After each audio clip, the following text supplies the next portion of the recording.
안녕하세요. 소리를 담는 책장의 소담입니다. 오늘 제가 읽어드릴 책은 동화로 있는 오페라 피가로의 결혼인데요.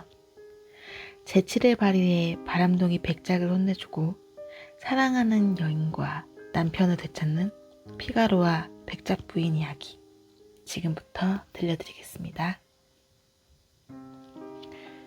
여러분 모두 아시다시피 세비야의 이발사에서 알바미아 백작은 피가로의 도움을 받아 아름다운 아가씨 로시나와 결혼하게 되었다.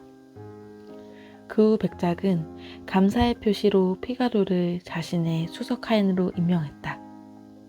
한편 백작의 집에서 일하는 많고 많은 하인들 중에는 수산나라는 아름다운 시녀가 있었다.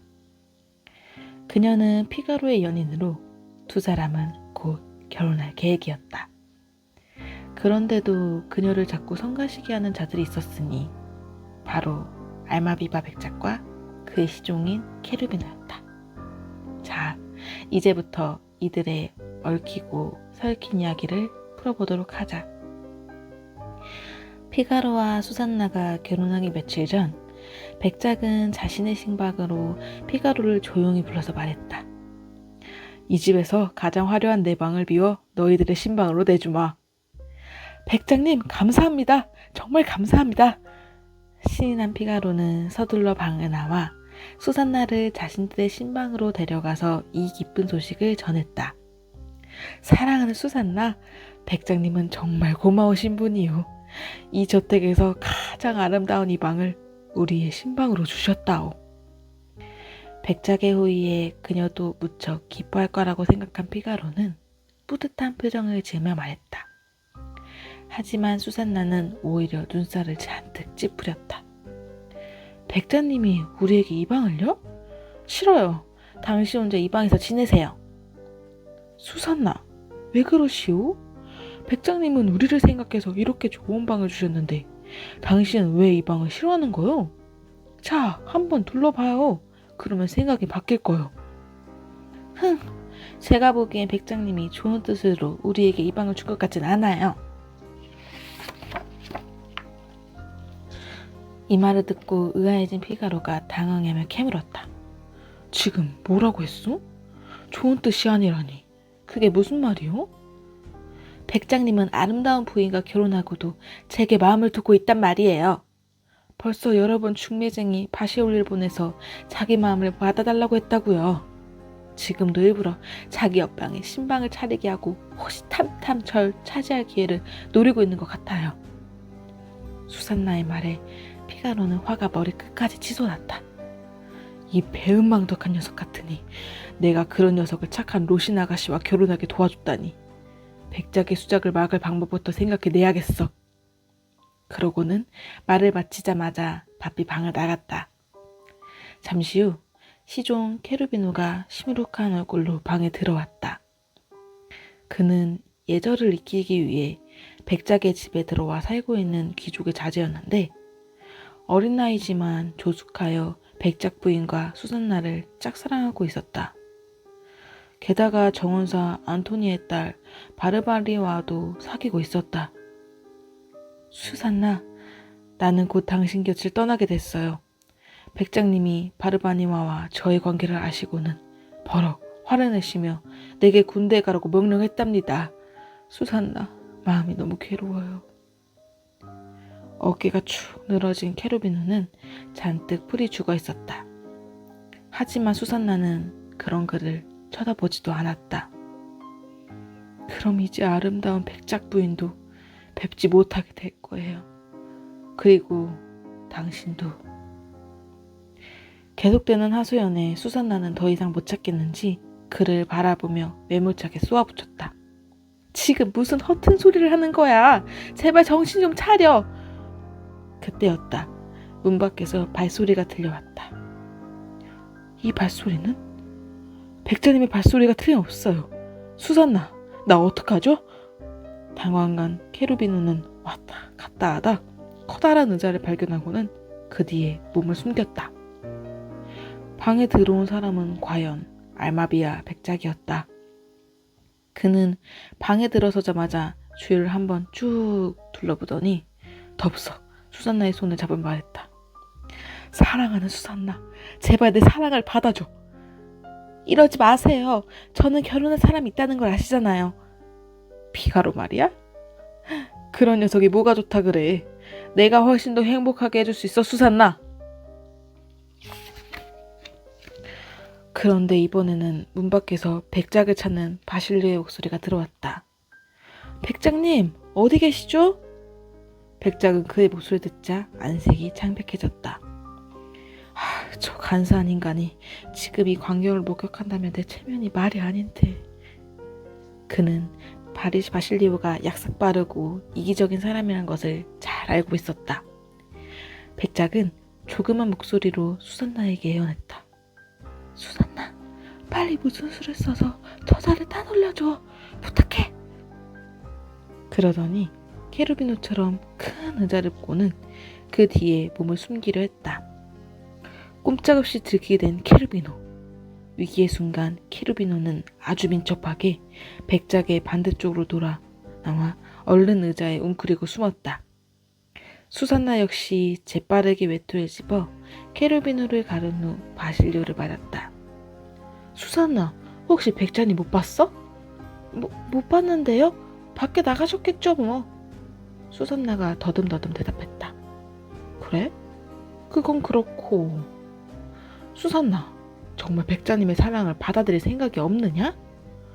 내가 허락하기만 하면 좋은 일이 생길 텐데 말이야. 사실 백작님이 어디 흠잡을 때가 있나? 사랑한다고 떠벌리기만 하는 케루비노나 실속 없는 피가로보다 훨씬 낫지.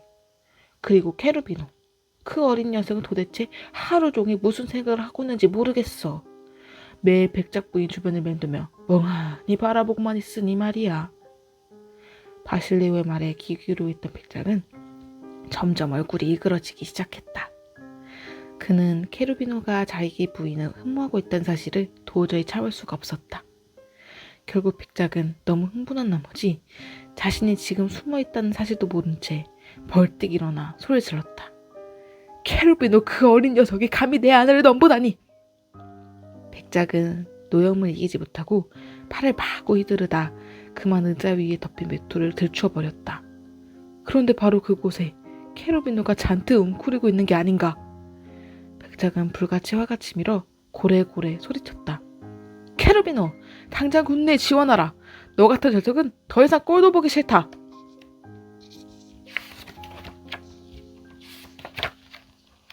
씩씩거리며 방에 나온 백작은 마음을 진정시키기 위해 외출 준비를 하고 성 밖에 나섰다.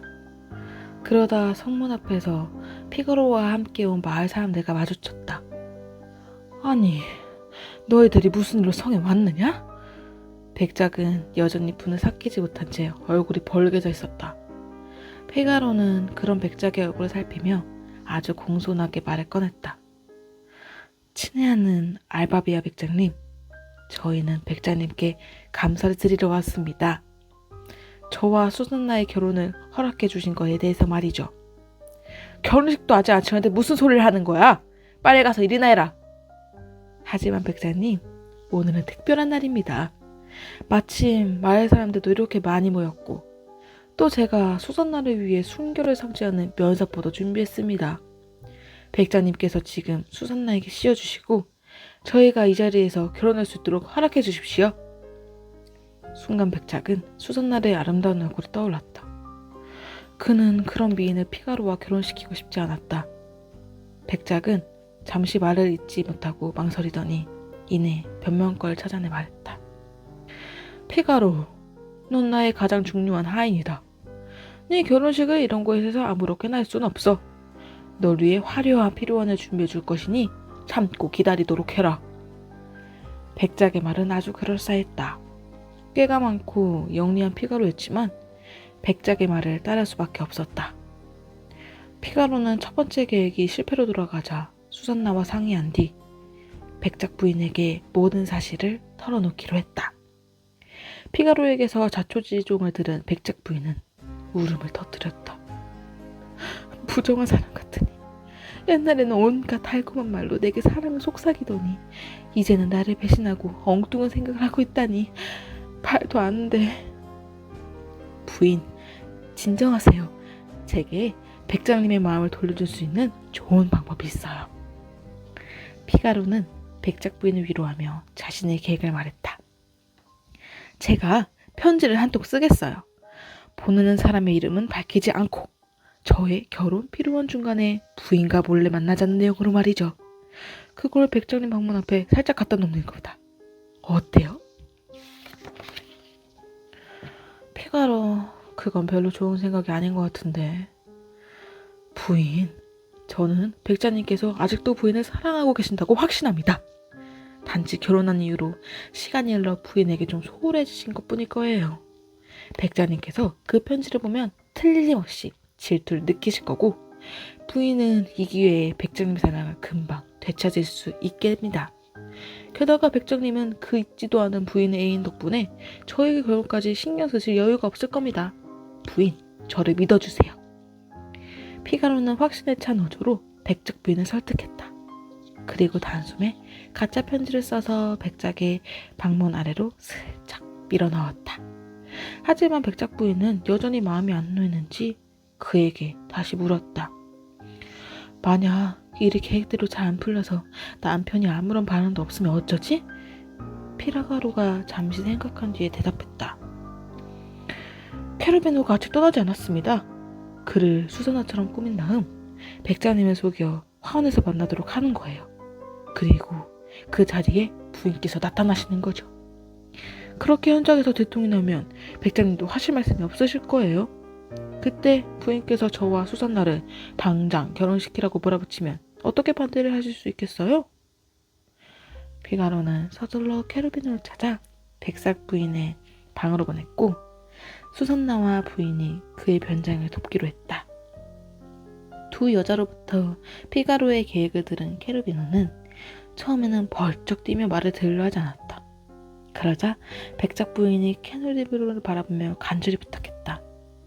캐르비노, 날 한 번만 도와다오. 내 도움은 절대로 잊지 않으마. 부인의 간곡한 부탁에 캐르비노는 몹시 난감한 표정을 지었다. 그러다 그는 마음속으로 결심을 굳힌 듯 주먹을 불끈쥐며 말했다. 좋아요. 부인을 위해서면 뭐든지 도와드리겠어요. 캐르비노가 막 옷을 갈아입으려 할 때 뜻밖에도 백작이 벌써 편지를 읽고 부인에게 달려왔다. 부인, 왜 문이 잠겼지?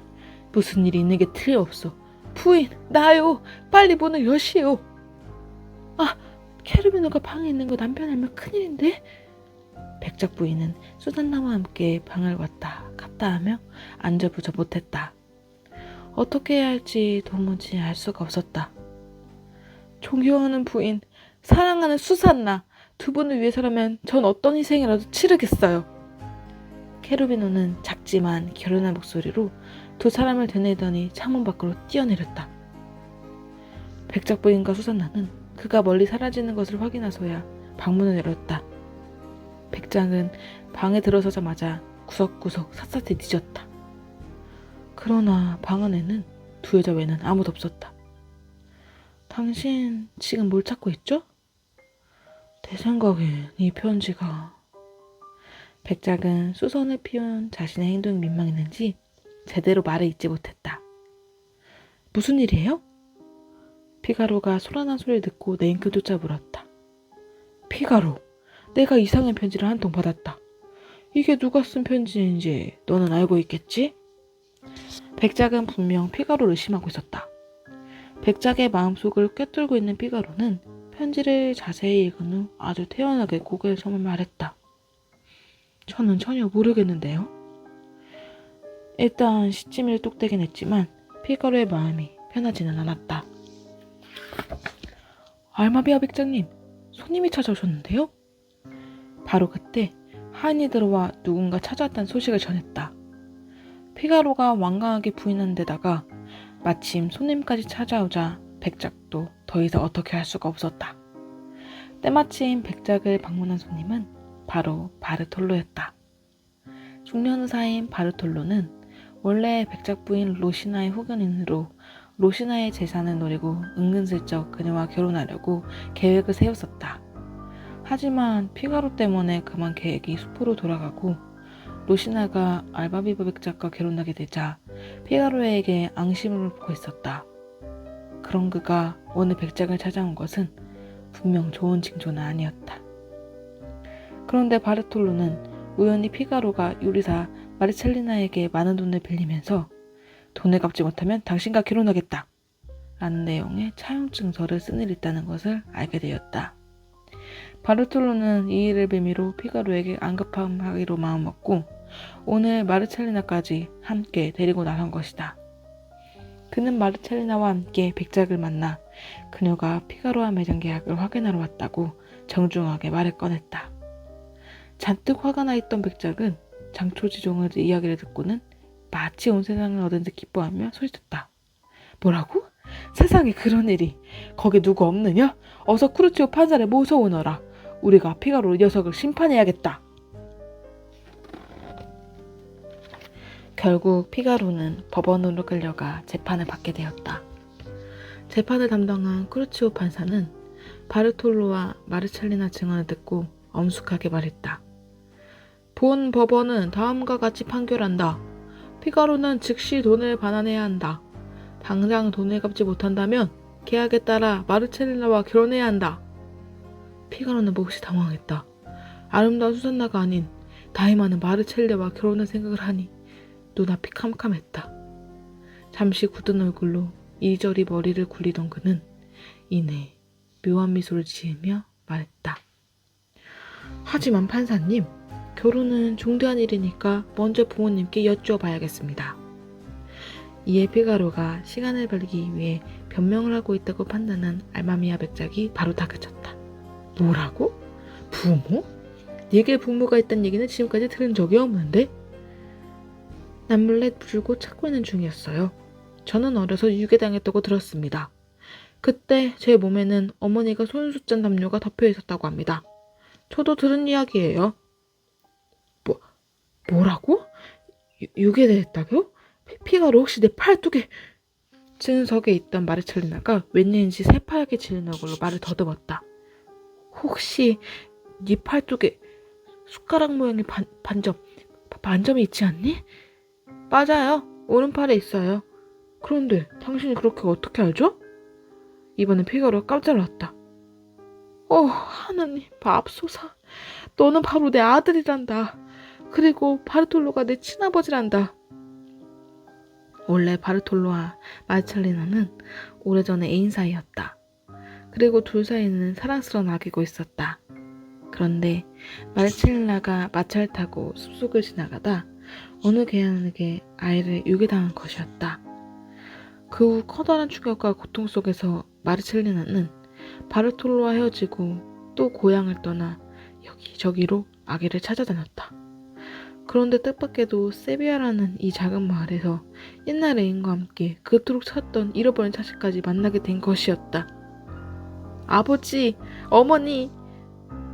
세 사람 모두 서로 얼싸안고 기쁨의 눈물을 흘렸다.